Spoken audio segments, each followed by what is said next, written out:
ये नंबर्स एकदम बकवास है। मिस्टर जैन, खुराना इंडस्ट्रीज के टॉप फ्लोर पर बने शानदार कांच के बोर्ड रूम में आर्यन खुराना की ठंडी खतरनाक आवाज गूंजी। आप मुझे बता रहे हैं कि पिछले 3 महीनों में हमारी सेल सिर्फ 2% बढ़ी है, जबकि मार्केट में हमारी धाक सबसे ज्यादा है। उसकी दहाड़ से कमरे में मौजूद सब लोग डर के मारे कांप उठे। सामने बैठे मार्केटिंग हेड जो थोड़े ज्यादा उम्र के थे, उनके माथे पर पसीना आ गया था। आर्यन की आंखें जो शिकार खोज रहे शिकारी जैसी थीं कि चेहरे पर गड़ी थीं। वो अपनी कुर्सी पर थोड़ा आगे झुका था। उसकी उंगलियां महंगी लकड़ी की टेबल पर टिक टिक कर रही थी। हर पल उनके लिए भारी पड़ रहा था। मैंने इस प्रोजेक्ट के लिए आपको अनलिमिटेड पैसा दिया, बेस्ट टीम दी, और बदले में आप मुझे ये फेल होने का सर्टिफिकेट दिखा रहे हैं। आर्यन खुराना अपने विरोधियों को फैक्ट्स और डेटा से ऐसे पटखनी देता था जैसे कोई शतरंज का चैंपियन हो। वो बातें नहीं, सीधे अटैक कर रहा था। मीटिंग में सबको पता था कि आर्यन खुराना को हार से सख्त नफरत है। वो एक ऐसी मशीन था जिसे सिर्फ जीतना आता था। मीटिंग खत्म होने के बाद जब सब उसकी समझदारी और कॉन्फिडेंस की तारीफ कर रहे थे, तब भी उसके चेहरे पर कोई इमोशन नहीं था। उसकी दुनिया में सिर्फ सक्सेस की जगह थी, फीलिंग्स की नहीं। शाम को जब वो अपनी ब्लैक मर्सिडीज से उतरकर खुराना हाउस के बड़े से गेट से होकर घर पहुंचा, तो माहौल तुरंत बदल गया। बाहर की दुनिया का वो क्रूर बॉस घर की दहलीज पार करते ही एक आज्ञाकारी बेटा बन जाता था। डाइनिंग हॉल में उसकी माँ रूबी जी और उसकी छोटी शादीशुदा बहन पायल उसका वेट कर रही थी। टेबल पर बहुत बढ़िया खाना लगा था, लेकिन हवा में टेंशन थी। आर्यन ने कुर्सी खींची और चुपचाप बैठ गया। उसकी ये चुप्पी घर वालों के लिए नई नहीं थी। रूबी जी ने धीरे से एक फोटो उसकी ओर बढ़ाई। आर्यन, ये कर्नल मेहता साहब की बेटी है ईवा। बहुत अच्छी और पढ़ी लिखी लड़की है। हाँ भाई, बहुत खूबसूरत है। आप बस एक बार मिल लो तो सही, पायल ने बीच में कहा। आर्यन ने फोटो को देखा भी नहीं और एक तरफ हटा दिया। उसकी आंखों में एक अजीब सी ठंडक आ गई। मॉम, मुझे इस टॉपिक पर और बात नहीं करनी। उसकी आवाज़ की बर्फ जैसी ठंडक सुनकर रूबी जी की आंखों में आंसू भर आए। आखिर कब तक बेटा, कब तक तुम अकेले रहोगे? मेरी भी तो कुछ ख्वाहिशें हैं। मैं अपने इकलौते बेटे का घर बसते देखना चाहती हूँ। लोग क्या कहेंगे कि खुराना खानदान का अकेला वारिस शादी से दूर भागता है। आर्यन कुर्सी से ऐसे उठा जैसे उसे किसी ने गर्म कोयले पर बिठा दिया हो। उसकी मुट्ठियां कस गईं। लोगों की फिक्र करना छोड़ दो मम। इतना कहकर वह तेजी से अपने कमरे की तरफ बढ़ गया और पीछे बस उदास सन्नाटा और अपनी माँ के टूटे हुए सपने छोड़ गया। अगली सुबह आर्यन उसी गुस्से और चिड़चिड़ाहट में अपने ऑफिस पहुंचा। पिछली रात का बोझ अभी भी उसके दिमाग पर था। उसने एचआर मैनेजर को बुलाया और सामने रखी नई पर्सनल असिस्टेंट की सारी एप्लीकेशन फाइलें एक झटके में टेबल से नीचे गिरा दी। कोई भी लायक नहीं है, सबको मना कर दो। उसकी तेज आवाज सुनकर मैनेजर डर गया। वो गरजा, इन्हें मेरी शक्ल से ज्यादा मेरे बैंक बैलेंस में दिलचस्पी है। मुझे काम करने वाली प्रोफेशनल लड़की चाहिए, कोई शो पीस नहीं। मैनेजर ने हिचकिचाते हुए एक आखिरी फाइल आगे बढ़ाई। सर, ये कैंडिडेट इंटरव्यू के लिए बाहर बैठी हैं। इनका नाम नैना है। इनका सीवी बहुत इंप्रेसिव है। आर्यन ने बेमन से उसे अंदर बुलाने का इशारा किया। दरवाजा खुला और नैना अंदर आई। एक पल के लिए आर्यन की नजरें उस पर ठहर गईं। वो किसी मॉडल की तरह बेहद खूबसूरत नहीं थी, लेकिन उसके चेहरे पर एक अलग तरह की गरिमा और आंखों में गहरी समझदारी की चमक थी। उसने सादे कपड़े पहने थे, पर उसके चलने और बात करने के तरीके में आत्मविश्वास झलक रहा था। आर्यन ने सरसरी तौर पर उसकी फाइल देखी, फिर कुर्सी से टिककर उसे ऐसे देखा जैसे उसका एक्सरे कर रहा हो। उसने पूछा, तो मिस नैना, आपको ऐसा क्यों लगता है कि आप इस जॉब के लिए सही हैं? यहाँ काम करना बच्चों का खेल नहीं है। नैना ने बिना किसी घबराहट के उसे आंखें मिलाई। सर, मैंने आपकी कंपनी के बारे में रिसर्च की है। आपको एक ऐसी असिस्टेंट की जरूरत है जो सिर्फ आपका शेड्यूल ही ना संभाले, बल्कि आपके काम के प्रेशर को भी समझ सके। और मैं मानती हूँ कि मुझमें वो काबिलियत और धैर्य दोनों है। उसकी आवाज की गरिमा और ठहराव ने आर्यन को हैरान कर दिया। उसकी आंखों में छिपी परेशानी के बावजूद उसके बोलने के तरीके ने आर्यन को कुछ और सोचने पर मजबूर कर दिया। आर्यन ने उसे फंसाने के लिए कुछ और सवाल किए, लेकिन नैना ने हर सवाल का जवाब सटीक और सही तरीके से दिया। आर्यन उसकी स्मार्टनेस देखकर बहुत इम्प्रेस हुआ। उसने आखिरी सवाल पूछा, अगर आपको देर रात तक रुकना पड़े या छुट्टी के दिन भी काम करना पड़े तो? नैना एक सेकंड के लिए चुप हुई।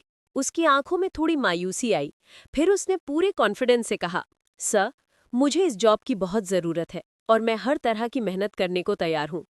इस एक लाइन में उसकी लाचारी और सेल्फ रिस्पेक्ट दोनों दिख रही थी, जो आर्यन के दिल को छू गई। ठीक है, आप कल से काम शुरू कर सकती हैं। आर्यन ने ये बात एकदम से बोल दी। उसने खुद भी नहीं सोचा था कि वो इतनी जल्दी फैसला लेगा। नैना के चेहरे पर एक पल की हैरानी और फिर थैंक यू वाली फीलिंग आई। शुक्रिया सर, वो ये कहकर उठी और चली गई। उसके जाने के बाद भी आर्यन उसे देखता रहा। उस लड़की में कुछ तो अलग था, कुछ ऐसा जो उसकी दिखावटी दुनिया की चमक दमक से बिल्कुल हटकर था। नैना की मेहनत, ईमानदारी और कमाल की समझदारी ने कुछ ही हफ्तों में आर्यन का भरोसा जीत लिया। दिन हफ्तों में और हफ्ते महीनों में बदल गए और इस बीच नैना आर्यन खुराना के काम का एक अहम हिस्सा बन गई। वो अब सिर्फ एक असिस्टेंट नहीं थी, बल्कि उसकी बिजनेस की दुनिया की वो मजबूत नींव थी जिस पर वो आंख बंद करके भरोसा कर सकता था। नैना उसके बिना कहे ही उसकी ज़रूरतें समझ जाती थी। वो उसके गुस्से के पीछे छिपी काम की थकावट को पहचान लेती थी और हर चीज़ को इतनी शांति और स्मार्टनेस से संभालती कि आर्यन खुद भी हैरान रह जाता था। इधर आर्यन का नैना पर काम के लिए भरोसा बढ़ता जा रहा था, वहीं दूसरी तरफ खुराना हाउस में उस पर शादी का प्रेशर एक तूफान बन चुका था। रूबी जी की हर बात की शुरुआत इसी टॉपिक से शुरू होती थी और हर रात का अंत इसी पर होता था। उसकी बहन पायल जब भी घर आती, बातों बातों में उसे ताने मारती और नई लड़कियों की फोटो दिखाती। ये प्रेशर अब सिर्फ बातों तक नहीं था, बल्कि एक मानसिक लड़ाई बन चुकी थी जिसने आर्यन को अपने ही घर में अजनबी बना दिया था। अब उसे घर जाना भी सिर दर्द लगने लगा था। फिर एक दिन तो हद ही हो गई। उस दोपहर रूबी जी ने उसे फोन किया और वो फोन पर बस रोए जा रही थी। आर्यन, तुम्हें मेरी खुशी की कोई फिक्र नहीं है? तो कम से कम अपनी माँ की सेहत का ही सोच लो। डॉक्टर ने कहा है मेरा बीपी हमेशा हाई रहता है। मैं तुम्हारी चिंता में घुलकर मर जाऊंगी। माँ की बातें उसे तीर की तरह चुभ गईं। उसने बेबसी और परेशानी में फोन काट दिया, पर माँ के रोने की आवाज उसके कानों में गूंजती रही। उसे पसीना आ गया और उसने अपनी टाई ढीली की। नैना ने दूर से ये सब देखा। उसने पहली बार आर्यन खुराना के चेहरे पर वो लाचारी देखी जो उसने किसी मीटिंग में भी नहीं दिखाई थी। एक पल के लिए वो उस ताकतवर आदमी के अंदर छिपे कमजोर इंसान को देखकर रुक गई।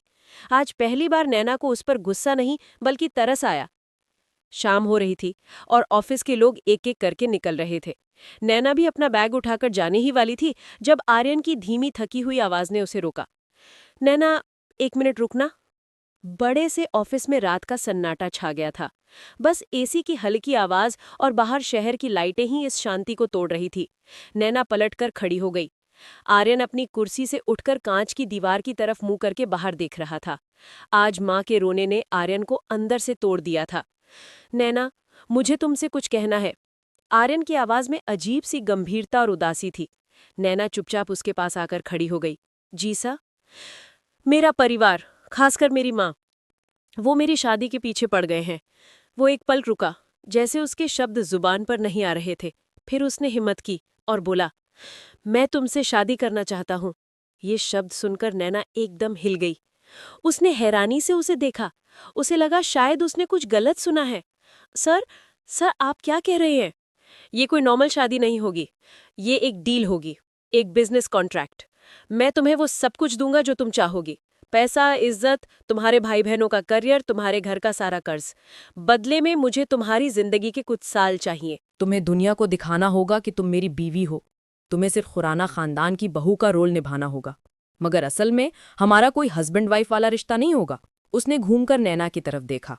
उसकी आंखों में सालों का दबा हुआ दर्द और बेबसी झलक रही थी, जो नैना ने कभी नहीं देखी थी। मैं इस शादी वाली लाइफ के लिए नहीं बना हूं। ये कहते हुए उसकी आवाज कांप गई। ये सीक्रेट सिर्फ मेरे और तुम्हारे बीच रहेगा। बताओ, क्या तुम्हें ये डील मंजूर है? नैना बिना कुछ कहे वहां से निकल गई। घर पहुंचकर उसका दिमाग काम नहीं कर रहा था। वो अपने छोटे से कमरे के बेड पर बैठी थी, पर उसका ध्यान अब भी आर्यन खुराना के ऑफिस में ही अटका था। आर्यन के शब्द, उसकी आंखों का दर्द, उसका ऑफर, सब कुछ उसके दिमाग में गोल गोल घूम रहा था। ये कैसा ऑफर था? एक जिंदगी के बदले दूसरी जिंदगी की ये डील थी। वो जानती थी कि ये प्रस्ताव स्वीकार करने का मतलब है कि उसे अपने सारे सपने दफन करने होंगे। क्या वो प्यार का वो एहसास कभी नहीं जान पाएगी जिसका सपना उसने बचपन से देखा था? तभी उसने अपनी माँ को खांसते हुए सुना और दवा लेकर उनके कमरे में चली गई। माँ, ये आपकी दवा। उसकी माँ ने कमजोर हाथों से गिलास पकड़ा और प्यार भरी नजरों से उसे देखा। बेटा, तुम ही मेरा सहारा हो। माँ की ये बातें नैना के दिल में चुभ गईं। वो सारी रात जागती रही, अपने दिल और दिमाग से लड़ती रही।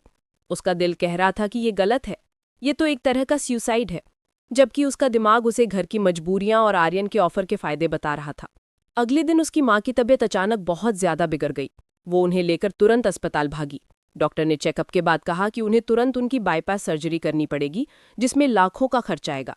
ये सुनकर नैना के पैरों तले जमीन खिसक गई। लाखों रुपए? वो इतनी बड़ी रकम कहाँ से लाती? उसने अपने भाई को फोन किया। उसकी आवाज में भी बेबसी थी। बस यही वो पल था जब नैना ने अपना फैसला कर लिया। उसके गालों पर आंसू बह रहे थे। उसके सामने उसकी माँ की जिंदगी और उसके अपने ख्वाब थे, और उसे उसकी माँ की जान से बढ़कर कुछ नहीं था। उसने कांपते हाथों से अस्पताल के कॉरिडोर में खड़े होकर आर्यन को फोन किया। फोन की बेल बज रही थी और नैना का दिल डूब रहा था। हेलो। दूसरी तरफ आर्यन की गंभीर आवाज आई। नैना ने गहरी सांस ली, अपनी आवाज को नॉर्मल रखने की कोशिश की। मुझे आपका प्रस्ताव मंजूर है। उसकी आवाज एक सिसकी में डूब गई। फोन की दूसरी तरफ एक लंबी चुप्पी छा गई। फिर आर्यन की सिर्फ इतनी आवाज आई, मैं तुम्हें लेने आ रहा हूं। फोन बंद होते ही नैना की आंखों से आंसू की झड़ी लग गई। वो अस्पताल के खाली कॉरिडोर में दीवार से टिककर वहीं जमीन पर बैठ गई। उसका दिल, उसका दिमाग सब सुन्न हो चुका था। उसने अपनी जिंदगी का सबसे बड़ा सौदा कर लिया था। अपने आप को बेचकर अपनी माँ की सांसें खरीद ली थीं। कुछ देर बाद आर्यन खुराना उसके सामने खड़ा था। उठो। उसकी आवाज में हुक्म था, मगर कोई कड़वाहट नहीं थी। नैना ने उसका हाथ थाम लिया। आर्यन ने अस्पताल का सारा बिल भर दिया और नैना के घर वालों को तसल्ली दी कि इलाज का पूरा खर्च कंपनी उठा रही है। उस रात वो अपनी माँ के कमरे में गया और उनके पास बैठ गया। मॉम, मुझे आपसे कुछ कहना है। रूबी जी ने चौंक कर उसे देखा। हाँ बेटा, बोलो। आर्यन ने गहरी सांस ली। मैंने शादी करने का फैसला कर लिया है। रूबी जी की आंखें खुशी से चमक उठी। सच? कौन है वो लड़की? वो मेरी असिस्टेंट है। नैना एक बहुत अच्छी और समझदार लड़की है। मैं चाहता हूं कि आप कल मेरे साथ उसके घर चले और उसका रिश्ता मांगे। बेटे के मुंह से इतनी प्यार और इज्जत से ये बात सुनकर रूबी जी तो खुशी से फूली नहीं समाई। अगले दिन वो नैना के घर गए और पूरी इज्जत के साथ उसका हाथ मांगा। ये सब इतनी तेजी से मगर इतने शानदार तरीके से हुआ कि किसी को कुछ ज्यादा सोचने समझने का मौका ही नहीं मिला। शादी की सेरेमनी शहर की सबसे शानदार और यादगार इवेंट थी। इसमें देश के कोने कोने से बड़े बड़े बिजनेसमैन, नेता और फिल्म स्टार शामिल हुए थे। हर तरफ लाइटें थीं और फूलों की रौनक छाई हुई थी। मेहमानों की हंसी ठिठोली और म्यूजिक की धुनें माहौल में मिठास घोल रही थी। रूबी जी का चेहरा खुशी से दमक रहा था। वह हर आने वाले मेहमान को अपनी चांद सी बहू से मिलवा रही थी। पायल भी अपने भाई की शादी से बहुत खुश थी। वो नैना के पास आई और कहने लगी, भाभी, आप बहुत प्यारी लग रही हैं। भाई की पसंद कितनी अच्छी है। नैना ने जबरदस्ती मुस्कुराने की कोशिश की और शुक्रिया कहा, लेकिन जिन दो लोगों के लिए ये पूरी महफिल सजी थी, वे दोनों तो बस एक खूबसूरत मूरत की तरह स्टेज पर बैठे थे। नैना ने डिजाइनर लाल जोड़ा पहना था और वाकई वो बहुत हसीन लग रही थी, पर उसकी आंखें खाली थीं। आर्यन भी शेरवानी में किसी शहजादे से कम नहीं लग रहा था, लेकिन उसके चेहरे की मुस्कुराहट ऐसी थी जैसे किसी ने जबरदस्ती चिपका दी हो। वे फोटो के लिए एक दूसरे का हाथ थामे मुस्कुराते रहे, लेकिन उनकी उंगलियां एक दूसरे के स्पर्श से अनजान थी। उनकी आंखें एक दूसरे से नजरें चुरा रही थी। नैना को लगा जैसे वो अपनी जिंदगी का नहीं बल्कि अपने सपनों का अंतिम संस्कार कर रही है। इस भीड़ में भी वो एकदम अकेली थी। रात के आखिरी पहर जब वे खुराना हाउस पहुंचे तो आर्यन नैना को उसके कमरे तक छोड़ने आया। कमरा सफेद और लाल गुलाबों से सजा था। धीमी धीमी खुशबू हवा में घुली थी और बेड पर फूलों की पंखुड़ियां बिखरी थी। माहौल में वो सब कुछ था जो किसी भी नए शादीशुदा जोड़े की पहली रात को खास बनाता है, सिवाय प्यार और फीलिंग्स के। ये तुम्हारा कमरा है, आर्यन ने बहुत प्यार से कहा। उसकी आवाज में एक अजीब सी थकावट थी। मैं बगल वाले कमरे में हूं। अगर तुम्हें किसी भी चीज की जरूरत हो तो प्लीज हिचकिचाना मत। उसके लहजे में हुक्म नहीं बल्कि रिक्वेस्ट जैसा कुछ था। वो जाने के लिए मुड़ा। नैना जो अब तक बुत बनी खड़ी थी, उसने हिम्मत करके उसे पुकारा, आर्यन। वो रुका और पलटकर उसे देखा। नैना की आंखों में आंसू थे जो उसने बड़ी मुश्किल से रोके हुए थे। वो कुछ कहना चाहती थी, लेकिन शब्द उसका साथ नहीं दे रहे थे। उसने सिर्फ इतना कहा, शुक्रिया। इस एक शब्द के कई मतलब थे। शुक्रिया उसकी माँ की जान बचाने के लिए, शुक्रिया उसके परिवार को सहारा देने के लिए, और शायद इस बात का भी शुक्रिया कि वो अपने वादे पर कायम था। आर्यन ने जवाब में सिर्फ सिर हिलाया, कुछ कहा नहीं और चुपचाप दरवाज़ा खोलकर बाहर निकल गया। दरवाज़ा बंद होने की आवाज़ नैना के दिल पर हथौड़े की तरह लगी। वो इन फूलों से सजे आलीशान कमरे में अकेली बैठी रोती रही, अपनी किस्मत पर, अपने अधूरे सपनों पर और एक ऐसी शादी पर जिसकी पहली रात ही जुदाई की रात थी। जब आंसू सूख गई तो वो उठी और वॉशरूम गई और उस महंगे भारी जोड़े को अपने वजूद से निकालकर फेंक दिया, जैसे वो कोई कैद हो जिससे वो आज़ाद होना चाहती हो। शावर के ठंडे पानी के नीचे खड़े होकर भी उसे सुकून नहीं मिला। उसका वजूद भीग रहा था, पर उसकी रूह की तपिश शांत नहीं हो रही थी। शावर लेने के बाद नैना बेड पर आकर बैठ गई। बहुत देर तक वो सोचती रही, न जाने कब उसकी आंख लग गई। जब आंख खुले तो सुबह की हल्की रोशनी खिड़कियों से छनकर अंदर आ रही थी। पल के लिए उसे लगा जैसे ये सब एक बुरा सपना था, लेकिन फिर कमरे में फैली फूलों की बासी महक और बिस्तर की सिलवटें उसे हकीकत की दुनिया में वापस खींच लाईं। वो अभी बिस्तर पर ही थी कि दरवाजे पर हल्की सी दस्तक हुई। उसने घबराकर खुद को ठीक किया, तभी दरवाजे से रूबी जी मुस्कुराते हुए दाखिल हुई। मेरी बच्ची, अभी तक सो रही हो? रूबी जी ने उसके सर पर हाथ फेरा। ये अब तुम्हारा घर है, जब दिल चाहे उठो, जो दिल चाहे करो, बस मेरे आर्यन का ख्याल रखना। वो बाहर से जितना भी सख्त है, अंदर से उतना ही नर्म है। जल्दी से तैयार होकर नाश्ते के लिए आ जाओ, हम सब तुम लोगों का इंतजार कर रहे हैं। ये कहकर वो चली गईं।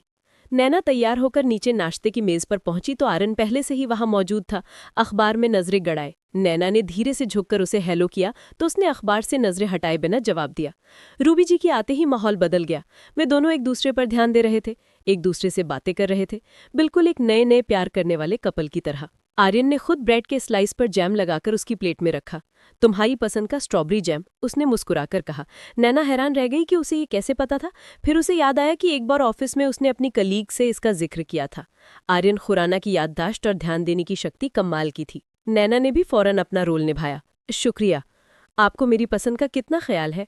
उसने ऐसी प्यार भरी नजरों से आर्यन को देखा कि एक पल के लिए आर्यन खुद भी थोड़ा घबरा गया। जब उसकी उंगलियां प्लेट रखते हुए नैना के हाथ से टकराईं तो ये सब इतना असली लग रहा था कि वे खुद भी इस धोखे में आने लगे थे। नाश्ते के बाद जब रूबी की वहां से चली गई तो आर्यन का रवैया फौरन बदल गया। वो गंभीरता से नैना की तरफ मुड़ा। मेरी माँ के सामने हमें इसी तरह रहना होगा, एक खुश और प्यार करने वाले कपल की तरह। कोई गलती नहीं होनी चाहिए जिससे उन्हें शक हो। नैना ने शांति से उसे देखा। आप फिक्र न करें मिस्टर आर्यन खुराना, मैंने ये सौदा किया है और मैं इसे निभाना जानती हूँ। उसके लहजे की खुददारी ने आर्यन को एक बार फिर प्रभावित किया। अगली रात पिछली रात से ज्यादा अलग नहीं थी। दोनों अपने अपने कमरों में बंद थे। नैना के कमरे और आर्यन के कमरे के बीच एक अंदरूनी दरवाजा था जो इस बड़े से स्वीट को जोड़ता था, लेकिन वो दरवाजा उनके बीच खड़ी दीवार की तरह ही बंद था। नैना कोई किताब पढ़ रही थी और आर्यन अपनी फाइलों में व्यस्त था। तभी रात के सन्नाटे में नैना के कमरे के दरवाजे पर दस्तक हुई। नैना का दिल उछलकर गले में आ गया। कौन है इस वक्त? रूबी जी की प्यार भरी आवाज आई। बेटा दरवाजा खोलो। ये आवाज सुनकर नैना के होश उड़ गए। उसी पल उसके और आर्यन के कमरे का बीच वाला दरवाजा एक झटके से खुला और आर्यन अंदर आया। उसकी आंखों में गहरी घबराहट थी। जल्दी करो, उसने फुसफुसाते हुए कहा। नैना ने कांपते हाथों से किताब एक तरफ रखी। वे दोनों बिजली की तेजी से एक ही बिस्तर पर लेटे और ऊपर से कंबल ओढ़ लिया। जल्दबाजी और घबराहट में उन्हें अंदाजा नहीं हुआ कि वे किस तरह एक दूसरे से लिपट गए। नैना का चेहरा आर्यन के सीने से टकरा रहा था और आर्यन का एक हाथ अनजाने में उसकी कमर के चारों ओर था। रूबी जी ने दोबारा दरवाजा खटखटाया। नैना ने घबराई हुई आवाज में कहा, जी मम्मी, आइए अंदर। रूबी जी हाथ में केसर वाला दूध के 2 गिलास लेकर अंदर आईं। उन्हें यूं एक साथ देखकर उनके चेहरे पर एक सुकून भरी मुस्कुराहट फैल गई। ये हमारी खानदानी रस्म है, मैं खुद अपने हाथों से बच्चों को दूध पिलाती हूँ। उन्होंने गिलास साइड टेबल पर रखे और चली गईं। उनके जाने के बाद भी कुछ देर तक वे दोनों सांस रोके वैसे ही लेटे रहे। अपने हस्बैंड के वजूद की तपिश सिर्फ कंबल की तपिश नहीं थी, एक ऐसी आग थी जो उसके अपने खून में उतरकर उसे पिघला रही थी। उसे अपने कानों में आर्यन के दिल की धड़कनें साफ सुनाई दे रही थी। जब आर्यन की तेज सांसों की तपिश उसके बालों पर पड़ी तो नैना को करंट सा लगा। ये फीलिंग इतनी नेक्स्ट लेवल थी कि उसके गाल और कान लाल पड़ गए। वो अंदर ही अंदर एक ऐसी आग में जल रही थी जो पेनफुल नहीं थी बल्कि उसे मदहोश कर रही थी। फाइनली आर्यन ने खुद को उस मैग्नेटिक अट्रैक्शन से अलग किया। वो धीरे से पीछे हटा और बेड से उठकर खड़ा हो गया। गुड नाइट नैना। उसकी आवाज़ थोड़ी रफ और गहरी थी और वो कोई जवाब सुने बिना बीच वाले दरवाजे से अपने रूम में चला गया। पीछे वो एक ऐसी लड़की को छोड़ गया था जिसे आज रात पहली बार अपनी ही फीलिंग्स का पता चला था। उस रात के बाद धीरे धीरे उनके बीच की दूरी कम होने लगी। दुनिया के लिए वो एकदम परफेक्ट कपल थे। खुराना हाउस की पार्टियों में आर्यन का हाथ पकड़कर चलती नैना को देखकर सब जेलस होते थे, पर बंद दरवाजे के पीछे उनकी लाइफ बिल्कुल अलग थी। अब रात में कॉफी पीते हुए दिन भर की बातें करना उनका फिक्स रूटीन हो गया था। आर्यन उसके साथ अपनी बिजनेस प्रॉब्लम डिस्कस करता और नैना अपने घर के छोटे छोटे किस्से सुनाती। इन बातों ने उनके बीच के स्ट्रेंजर वाले फील को एक प्यारी सी दोस्ती की चादर में लपेट दिया था। आर्यन को नैना की सादगी, उसका कॉमन सेंस और उसके चेहरे पर रहने वाली मासूम स्माइल अच्छी लगने लगी थी। उसे लगता था कि नैना के आसपास होने से उसके अंदर का खालीपन थोड़ा भर जाता था। वहीं दूसरी तरफ नैना को भी आर्यन के सख्त और रूखे बर्ताव के पीछे छिपा हुआ एक सेंसिटिव, केयरिंग और अकेला इंसान दिखने लगा था। वो जानती थी कि उसका दर्द बहुत डीप था, इतना कि उसने खुद को दुनिया से कट ऑफ कर लिया था। वो अक्सर सोचती थी कि काश वे उसके दर्द को कम कर पाती, पर उसे ये नहीं पता था कि ये फ्रेंडशिप वाली लाइन कहाँ खत्म होती है और वाइफ होने का रोल कहाँ से शुरू होता है। उनके रिश्ते की कोई साफ लिमिट नहीं थी। वे बस एक डील से जुड़े दो अजनबी थे जो अब एक दूसरे को समझने लगे थे। नैना अब खुराना हाउस की मेंबर थी। उसकी हर विश, हर जरूरत एक पल में पूरी होती थी। दुनिया की सारी लग्जरी उसके पास थी। ब्रांडेड कपड़े, सुपर कार, स्टाफ, सब कुछ था, सिवाय एक पार्टनर के टच के, एक हस्बैंड की नजदीकी के। जब आर्यन अपने रूम में चला गया तो नैना अपने बड़े सुंदर बेड पर अकेली लेटी थी। सिल्क की चादर की ठंडक उसे छू रही थी, पर उसके अंदर एक तपिश जल रही थी, चाहतों और अरमानों की। उसका दिल चाह रहा था कि इस बड़े से खाली बेड पर आर्यन उसके साथ हो, उसका हाथ पकड़े, उसके बालों में उंगलियां फेरे। उसने अपना दायां हाथ उठाकर अपनी आंखों के सामने किया। उसने सोचा, क्या ये हाथ कभी किसी की प्यार भरी मजबूत पकड़ महसूस नहीं करेगा? क्या इन उंगलियों को कोई अपने होठों से नहीं छुएगा? उसके अंदर एक औरत की नेचुरल फीलिंग्स अंगड़ाई ले रही थी, और ये एहसास उसे अंदर ही अंदर खाए जा रहा था। वो जानती थी कि उसने ये डील अपनी मर्जी से की थी, अपने परिवार के लिए कुर्बानी दी थी, लेकिन दिल के मामलों में दिमाग कहाँ चलता है। उसने करवट बदली और अपने आंसुओं को तकिए में सोख लिया, ये जानते हुए कि उसकी रात उसी तरह अकेलेपन और अधूरेपन के एहसास में गुजरेगी। कुछ दिन इसी तरह गुजरे। एक रात नैना अपने कमरे में किताब पढ़ने की कोशिश कर रही थी, जब एक नौकरानी घबराई हुई उसके पास आई। बीबी जी, साहब की तबीयत बहुत खराब लग रही है, वो दोपहर से ही अपने कमरे से बाहर नहीं आए। नैना का दिल धक से रह गया। वो सब कुछ छोड़कर भागती हुई आर्यन के कमरे की तरफ गई। दरवाज़ा खुला था और वो अंदर दाखिल हुई तो देखा कि आर्यन बिस्तर पर लेटा था और बुरी तरह से कांप रहा था। उसका चेहरा तेज बुखार से लाल हो रहा था। नैना ने आगे बढ़कर उसके माथे पर हाथ रखा तो उसका हाथ जलने लगा। उसे बहुत तेज बुखार था। नैना ने तुरंत नौकरानी को ठंडा पानी और पट्टियां लाने को कहा। वो सारी रात उसके पास बैठी रही, उसके माथे पर ठंडी पट्टियां रखती रही, उसके हाथ पैर सहलाती रही।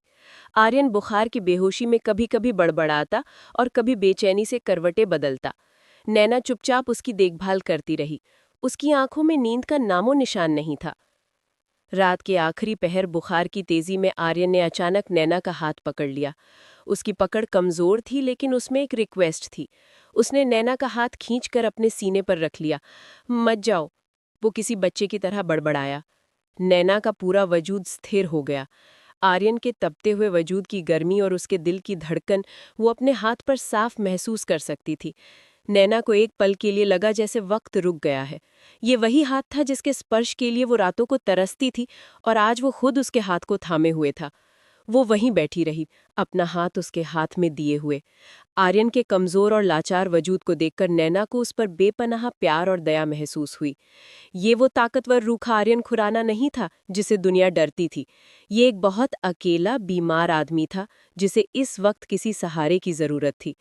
उस रात उसकी नज़दीकी ने नैना के दिल में आर्यन के लिए प्यार को हमेशा के लिए पक्का कर दिया था। उसे एहसास हुआ कि उसका रिश्ता अब सिर्फ एक डील नहीं रहा, ये उससे कहीं आगे बढ़ चुका था। सुबह की पहली किरण जब खिड़की से छनकर आर्यन के चेहरे पर पड़ी तो उसने आंखें खोली। बुखार अब नहीं था, लेकिन शरीर में अब भी हल्की कमजोरी थी। उसने नजर घुमाई तो नैना को कुर्सी पर बैठे देखा। उसका सर कुर्सी की पीठ से टिका हुआ था और वो उसी हालत में सो रही थी। उसका एक हाथ अब भी आर्यन के हाथ में था। आर्यन ने धीरे से अपना हाथ छुड़ाए बिना उसे देखा। सोते हुए उसका चेहरा कितना मासूम लग रहा था। बिखरी हुई लटें उसके गालों पर आ रही थी। आर्यन को याद आया कि ये लड़की पूरी रात उसकी वजह से जागी है। एक अजीब सा एहसास उसके दिल में जगा, एहसानमंद होने का और अपनेपन का, जो उसने पहले कभी महसूस नहीं किया था। उसने बहुत धीरे से उसकी उंगलियों पर अपनी पकड़ मजबूत की। नैना की आल खुल गई। उसने आर्यन को जागते देखा और तुरंत उसके माथे पर हाथ रखा। शुक्र है बुखार उतर गया। उसकी आवाज में चिंता और राहत दोनों थी। आर्यन कुछ कह ना सका, बस उसे शुक्रिया भरी नजरों से देखता रहा। इस एक रात ने उनके बीच की सारी दीवारें गिरा दी। वे अब सिर्फ दोस्त नहीं थे, बल्कि एक दूसरे का ख्याल रखने वाले दोस्ती से थोड़ा आगे बढ़ गए थे, जो शब्दों से ज्यादा खामोशी से बात करते थे। इस घटना के बाद आर्यन का बर्ताव नैना के साथ और भी सॉफ्ट हो गया। वो अब उसका पहले से ज्यादा ध्यान रखने लगा था। एक दिन उसे अपनी कंपनी की एक बड़ी सक्सेस पार्टी में जाना था। वहां सभी गेस्ट कपल्स के रूप में इनवाइटेड थे। उसने हिचकिचाते हुए नैना से पूछा, क्या तुम मेरे साथ चलोगी? नैना ने मुस्कुराकर हाँ में सिर हिलाया तो उसे एक अजीब सा सुकून मिला। पार्टी में पहुंचकर नैना की खूबसूरती और डिसेंट स्टाइल सब की नजरों का सेंटर बन गया। आर्यन उसे अपने बिजनेस पार्टनर से मिलवाते हुए एक ऐसा गर्व महसूस कर रहा था जिसे वो बता नहीं सकता था। वे दोनों एक दूसरे के साथ बहुत कंफर्टेबल और खुश लग रहे थे। इसी दौरान किसी ने उनसे डांस फ्लोर पर आने की रिक्वेस्ट की। आर्यन के माथे पर शिकन आ गई। वो ऐसी चीजों का आदी नहीं था। लेकिन इससे पहले कि वो मना करता, नैना ने बहुत प्यार से उसका हाथ थाम लिया। उसके स्पर्श में एक यकीन और एक खामोश रिक्वेस्ट थी। आर्यन उसकी आंखों में देखकर मना नहीं कर सका। जैसे ही आर्यन ने नैना को अपनी बाहों में लिया और उसकी कमर पर हाथ रखा, तो उसे लगा जैसे उसके वजूद में एक करंट दौड़ गया हो। नैना ने अपना एक हाथ उसके कंधे पर रखा और दूसरा उसके हाथ में दे दिया। म्यूजिक की मीठी सी धुन माहौल में फैली थी, लेकिन उन दोनों के लिए दुनिया रुक गई थी। वे सिर्फ एक दूसरे की आंखों में देख रहे थे, जहां बोलने की कोई जरूरत नहीं थी। आर्यन ने अपनी जिंदगी में पहली बार किसी लड़की को इतने करीब से छुआ था। नैना की सांसों की महक, उसके बालों की धीमी खुशबू और उसकी वजूद की तपिश आर्यन के होश पर हावी हो रही थी। उसे एहसास हुआ कि नैना उसकी बाहों में कितनी कोमलता से समा गई है, जैसे ये जगह उसी के लिए बनी हो। नैना का दिल भी जोरों से धड़क रहा था। आर्यन की मजबूत पकड़ उसे सेफ्टी का एहसास करा रही थी। वे दुनिया और आसपास की चीजों से बेखबर, बिना कुछ बोले सिर्फ एक दूसरे को महसूस कर रहे थे। ये कुछ पल उनके समझौते वाले रिश्ते पर प्यार की पहली मोहर लगा रहे थे। उस रात जब वे पार्टी से वापस आ रहे थे, तो गाड़ी में गहरी खामोशी छाई हुई थी।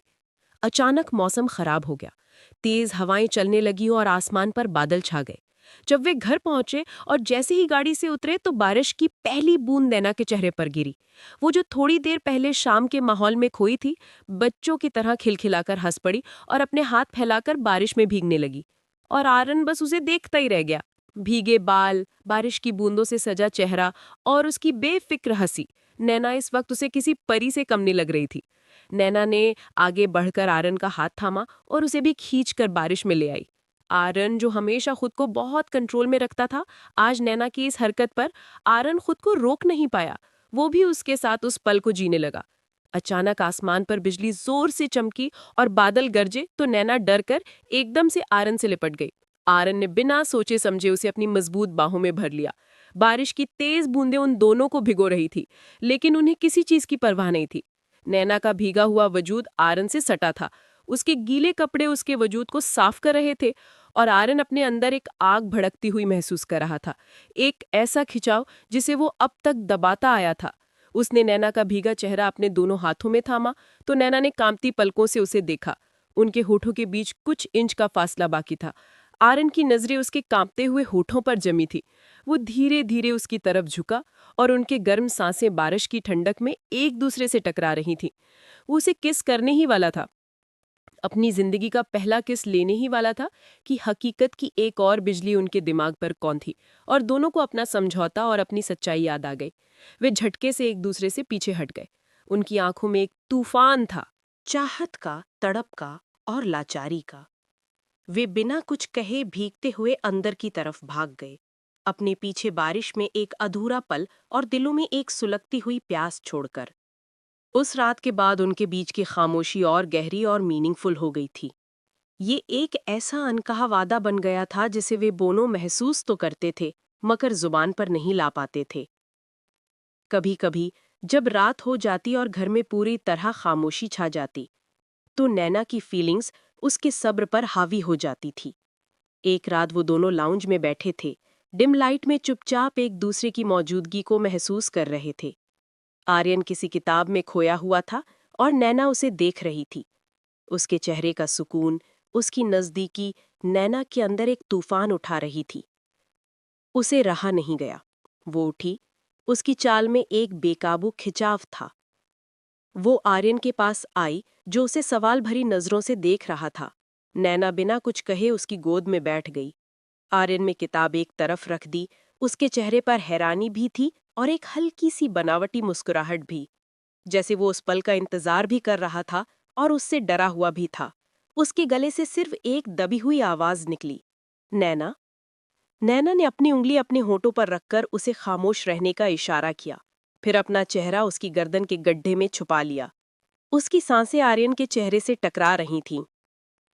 नैना ने अपना चेहरा उसके चेहरे के करीब किया।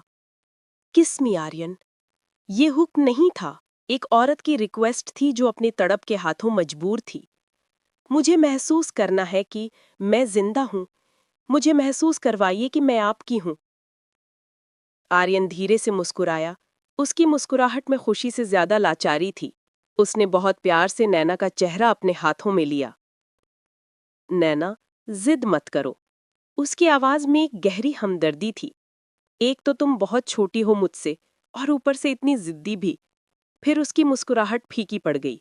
उसकी आंखों में वही दर्द उभर आया जिसे नैना पहचानती थी। काश, काश मैं तुम्हें वो सुकून दे पाता जिसकी तुम हकदार हो। इस बार नैना को उसके दर्द से ज्यादा उसकी बेबसी पर गुस्सा आया। उसका यूं हर बार प्यार से उसे मना कर देना, जैसे उसने अपनी इस हालत को किस्मत मान लिया हो, नैना को मंजूर नहीं था।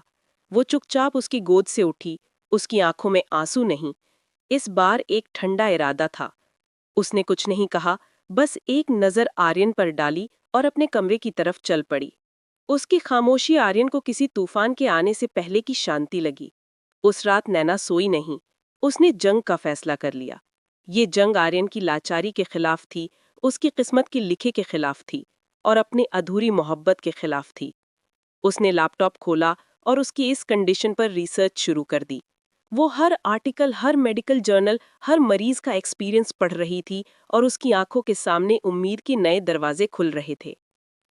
अगली शाम वो पूरे इरादे के साथ आर्यन के कमरे में दाखिल हुई। आर्यन उसे देखकर हैरान हुआ। आज नैना के चेहरे पर वो बेचैनी नहीं, बल्कि एक विनर जैसा कॉन्फिडेंस था। आर्यन, कल रात आपने कहा था, काश आप मुझे वो सुकून दे पाते। मैंने इस काश को हकीकत में बदलने का रास्ता ढूंढ लिया है। उसके लहजे में ऐसा यकीन था कि आर्यन हैरान रह गया। नैना, ये मेरी प्रॉब्लम है। वो कुछ कहना चाहता था, लेकिन नैना ने उसे रोक दिया। ये तब तक आपकी प्रॉब्लम थी जब तक आपने इसे अपनी किस्मत मान लिया था, लेकिन मैंने आपसे हार मानना नहीं सीखा, इसीलिए अब ये हमारी प्रॉब्लम है। उसने अपने टैबलेट की स्क्रीन आर्यन के सामने की, जिस पर दुनिया के बेहतरीन डॉक्टर्स के नाम और इलाज की डिटेल्स थीं। मैं आपसे जंग करने को नहीं कह रही आर्यन, मैं आपको अपनी मोहब्बत पर भरोसा करने को कह रही हूँ। वो उसकी आंखों में झांक कर बोली, क्या आप तैयार हैं? आर्यन की नजरें कभी नैना के कॉन्फिडेंट चेहरे को देखतीं तो कभी उस स्क्रीन को, जिसमें उसकी खोई हुई जिंदगी की उम्मीद छिपी थी। आखिरकार आर्यन के अंदर का डर नैना की मोहब्बत और पक्के इरादे के आगे हार गया। उसने गहरी सांस भरी और सिर झुका लिया, जैसे किसी ने सालों बाद उसके कंधों से कोई बहुत भारी बोझ उतारने का ऑफर दिया हो। आर्यन ने थकी हुई आवाज में कहा, मैं तैयार हूं नैना, मैं तुम्हारे साथ हर कदम उठाने को तैयार हूं। नैना की आंखों में आंसुओं के साथ एक विजयी मुस्कुराहट उभरी। उसने आगे बढ़कर आर्यन का हाथ मजबूती से थाम लिया। ये सिर्फ आपका नहीं, हमारा सफर है आर्यन, और हम इसे एक साथ पूरा करेंगे। इलाज के प्लान पर काम शुरू हो गया। दिन में साइकोलॉजिस्ट के ऑनलाइन सेशंस होते, जहां आर्यन अपने बचपन के उन जख्मों और डर पर बात करता जिन्हें उसने कभी जुबान पर लाने की हिम्मत नहीं की थी। नैना साई की तरह उसके साथ रहती, उसे याद दिलाती कि वो अकेला नहीं है। लेकिन असली इम्तिहान रात को होता, जब कमरे का दरवाजा बंद होता और दुनिया सो जाती। नैना ने डॉक्टर की बताई एक्सरसाइज की एक लिस्ट बना रखी थी। उसके इस काम में एक खामोश अपनापन और अटल वादा था कि वो उसे इस तकलीफ से निकालकर ही दम लेगी। कमरे का दरवाजा बंद हुआ तो जैसे दुनिया की हर आवाज, हर रोशनी पीछे रह गई। अब यहाँ सिर्फ वे दोनों थे, और उनके बीच भरोसे का वो नाजुक रिश्ता ठीक होने का एक नया चैप्टर खुल चुका था। नैना ने उसे बिस्तर पर आराम से लेटने को कहा। आर्यन का दिल धड़क रहा था, मगर आज उसमें डर से ज्यादा एक अनजाना सा एक्साइटमेंट था। नैना उसके पास आकर बैठी और उसकी आंखों में झांका। आर्यन, आज हम आपके वजूद से नहीं, आपकी आत्मा से बात करेंगे। उसकी आवाज में फुसफुसाहट से ज्यादा एक जादू था और उसे कहेंगे कि वो अपने घर लौट आए। उसने अपना गर्म हाथ आर्यन के पेट के सबसे निचले हिस्से पर रखा और उसके स्पर्श की गर्मी आर्यन की स्किन से गुजरकर सीधा उसके वजूद के सेंटर तक पहुंची और उसके पूरे वजूद में एक मीठी सी लहर दौड़ गई। आंखें बंद कीजिए और मेरी आवाज को अपने अंदर उतरने दीजिए, नैना ने कहा। हर सांस के साथ अपनी पूरी अटेंशन, अपनी ताकत को इस सेंटर पर लाएं जहां मेरा हाथ है, वो जगह जहां से मर्द की पहचान शुरू होती है। आर्यन ने कोशिश की, मगर सालों की नमनस एकदम से खत्म नहीं हो सकती थी। कुछ नहीं हो रहा। उसकी आवाज में मायूसी उभरने लगी। नैना झुकी, उसके होंठ आर्यन के कान को छू रहे थे। हो रहा है आर्यन। उसकी गर्म सांसों ने आर्यन के होश पर जादू कर दिया। आपकी ताकत मेरा नाम पुकार रही है। आप बस इसे सुन नहीं पा रहे। एक बार कोशिश करिए ना मेरे लिए। उसकी आवाज में छुपी मोहब्बत और रिक्वेस्ट ने आर्यन के अंदर जैसे कोई सोया हुआ झड़ना शुरू कर दिया। उसने अपनी सारी कायनात उस एक पॉइंट पर लगा दी। फिर उसे महसूस हुआ कि उसकी गहराई में जिंदगी की पहली धीमी सी दस्तक हुई है। नैना, उसकी आवाज हैरानी और खुशी से भरी थी। ये क्या था? नैना के चेहरे पर वो मुस्कान थी जो पूरी दुनिया जीतने के बाद आती है। ये आप थे आर्यन। उसने झुककर उसके माथे पर किस किया। ये आपकी ताकत थी जो मेरे टच को पाकर जाग उठी। अब इसे पूरी तरह जगाने का वक्त है। ये कहकर वो उठी। उसकी चाल में एक अजीब सी बोल्डनेस थी। वो कुछ देर बाद लौटी तो उसके हाथ में गुनगुने खुशबूदार तेल की कटोरी थी। उसने आर्यन को पेट के बल लेटने का इशारा किया और तेल को अपनी हथेलियों में गर्म करके उसकी कमर पर रखा।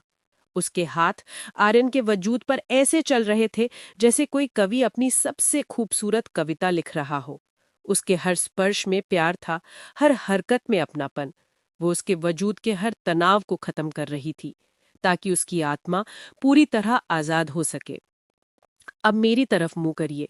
उसकी आवाज में अब एक नशीला सा हुक्म था। आर्यन बिना कोई सवाल किए पलट गया। वो अपनी सबसे बड़ी कमजोरी उसके सामने खोल कर लेटा था।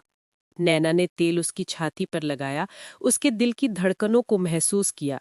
उसके हाथ नीचे बढ़े, उसकी नाभि से होते हुए उस लाइन पर गए जो उसकी मर्दानगी के सेंटर तक जाती थी। उसका स्पर्श उसकी उस पवित्र जगह पर आकर रुका। आर्यन की सांस जैसे रुक गई। नैना ने उसकी आंखों में देखा। डरिए मत, ये आपकी ताकत का घर है और मैं इस घर को हमेशा के लिए रोशन कर दूंगी। उसने हल्का गुनगुना तेल सीधे उसकी मर्दानगी के सोए हुए सेंटर पर डाला। आर्यन के मुंह से गहरी सिसकी निकली। नैना ने अपनी पूरी मोहब्बत और ध्यान अपनी उंगलियों में समेट लिया और मालिश करने लगी। उसका स्पर्श इतना गहरा, इतना कंप्लीट था कि आर्यन को लगा जैसे उसकी उंगलियां उसके वजूद में जिंदगी का अमृत डाल रही हों। उसके जादुई स्पर्श ने सोई हुई नसों में गर्मी भर दी, जमे हुए खून को पिघलाकर तूफान बना दिया। आर्यन को अपने वजूद के उस हिस्से में जहां सालों से मौत की खामोशी थी, जिंदगी की साफ अंगड़ाई महसूस हुई। सोए हुए राजकुमार ने अंगड़ाई लेकर आंखें खोल दी। ये मोहब्बत के जवाब में वजूद का जागना था। आर्यन की बंद आंखों से दो गर्म आंसू बह निकले। नैना ने झुककर उन्हें चूम लिया। ये आंसू आपकी कमजोरी नहीं, आपकी जीत है आर्यन। उस रात उस स्पर्श से ठीक होने के बाद उनके बीच कोई शब्द नहीं था, सिर्फ सांसें थी। एक दूसरे की मौजूदगी का एहसास था और एक ऐसी खामोश समझ थी जो हजारों शब्दों पर भारी थी। वो रात उन्होंने एक दूसरे की बाहों में गुजारी। आने वाले हफ्तों में आर्यन एक नया इंसान बनकर सामने आया। उसके चेहरे पर आत्मविश्वास की चमक लौट आई। उसकी चाल में वही पुरानी राजसी बेबाकी थी, लेकिन उसकी आंखों में अब नैना के लिए एक ऐसी गहरी अनकही मोहब्बत थी जो हर नजर से साफ झलकती थी। उसकी रातें बेडरूम से ज्यादा मोहब्बत की ट्रेनिंग ग्राउंड बन चुकी थी, जहां वो एक दूसरे के वजूद के भेदों और प्यार के नए नए तरीकों को सीख रहे थे। महीनों की मेहनत आखिरकार रंग लाई और एक दिन जब नैना किचन में शाम की कॉफी बना रही थी, आर्यन दबे पांव उसके पीछे आया। नैना को उसकी मौजूदगी का एहसास तब हुआ जब दो मजबूत बाजुओं ने उसे पीछे से अपनी गिरफ्त में ले लिया और उसका वजूद आर्यन के मजबूत सीने से जा टकराया।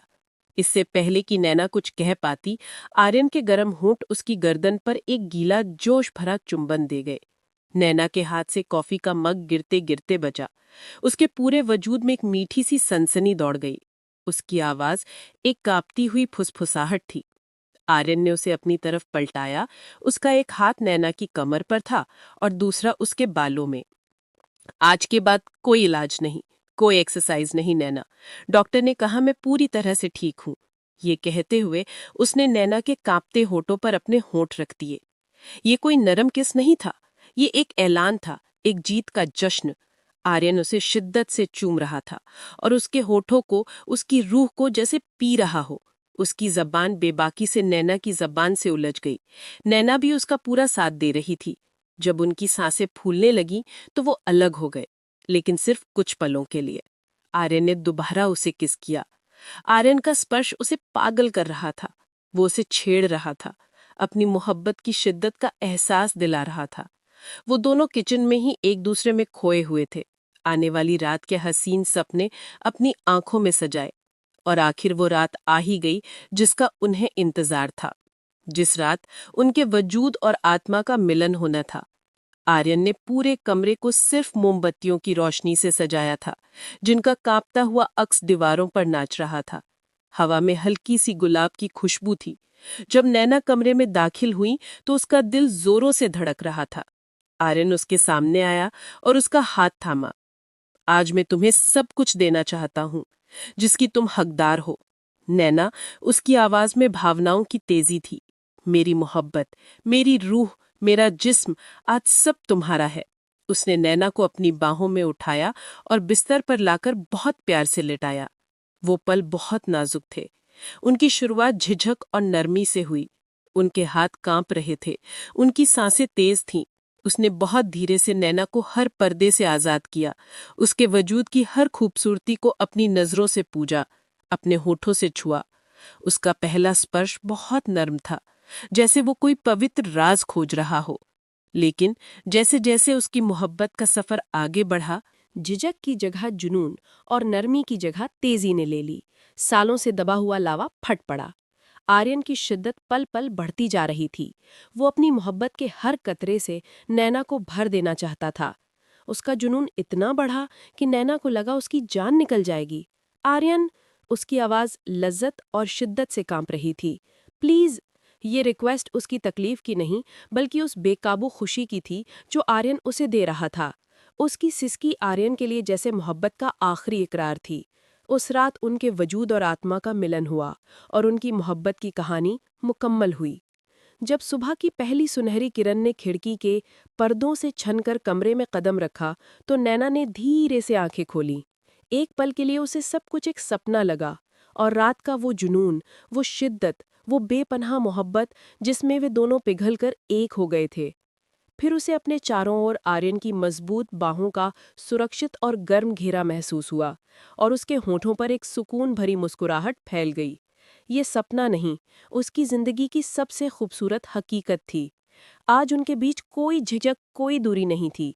वो दो शरीर नहीं, एक आत्मा थे जो मोहब्बत की आग में तपकर और भी पवित्र हो चुकी थी। उसने बहुत धीरे से करवट बदली ताकि आर्यन की नींद न टूटे।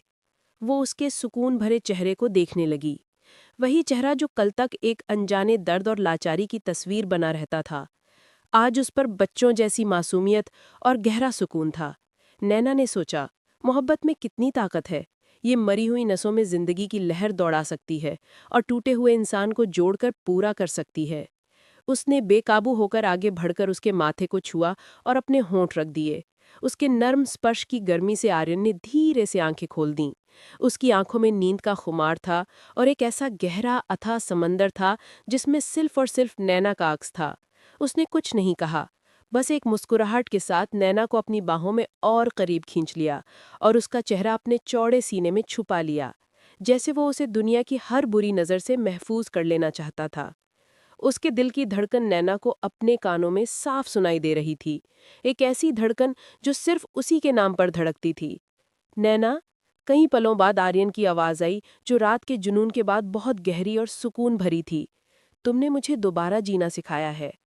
ये सिर्फ शब्द नहीं थे, उसकी आत्मा का वो इकरार था जिसे आज जुबान मिल गई थी।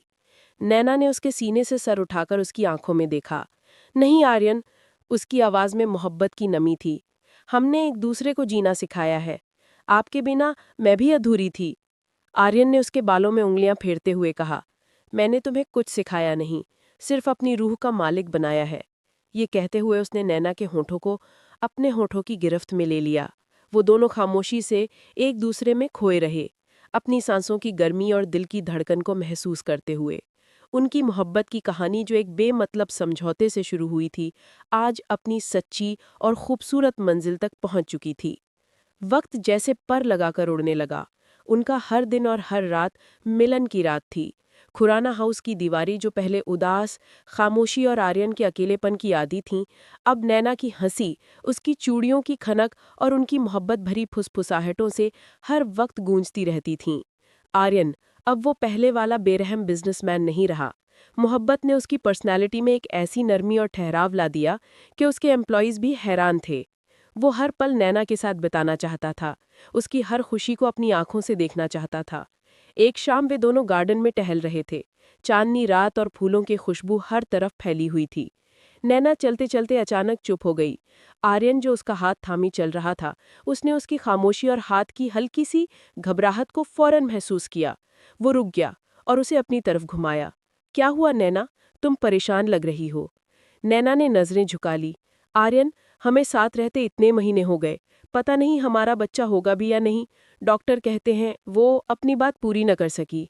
उसके लहजे में एक अनजाना सा डर था, अपनी मोहब्बत की इस खूबसूरत कहानी के अधूरे रह जाने का डर। आर्यन ने उसे अपनी बाहों में भर लिया और उसका सर अपने सीने पर रखा। मेरी तरफ देखो। उसने नैना का चेहरा अपने हाथों में थामा और उसकी आंखों में झांका। नैना, मैंने सालों तक एक अधूरी बेकार जिंदगी गुजारी है।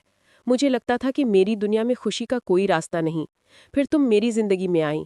तुम मेरी खुशी हो, मेरा सुकून हो, मेरी मंजिल हो। एक बच्चा हमारी मोहब्बत का सबसे खूबसूरत सबूत होगा, लेकिन हमारी मोहब्बत इस सबूत की मोहताज नहीं। हमारा प्यार खुद अपनी सबसे बड़ी दलील है। तो हम मिलकर उसे दुनिया की हर खुशी देंगे। और अगर उसकी मर्जी कुछ और हुई तो मैं अपनी बाकी की सारी जिंदगी तुम्हें ये बताने और जताने में गुजार दूंगा कि तुम अकेली ही मेरे लिए काफी हो। तुम मेरी पूरी दुनिया हो। आर्यन के शब्दों और उसकी आंखों में मौजूद सच्चाई ने नैना के दिल से हर डर, हर शक को बाहर फेंक दिया। उसने खुद को महफूज महसूस किया, पूरा महसूस किया। और फिर कुछ महीनों के बाद वो पल आ ही गया जब उनकी मोहब्बत पर आसमान से रहमत बरसी। नैना ने कांपते हाथों से एक छोटा सा खूबसूरती से सजाया हुआ डिब्बा आर्यन को थमाया। ये क्या है? आर्यन ने मुस्कुराते हुए पूछा। खोलकर देख लीजिए। नैना की आवाज खुशी से कांप रही थी।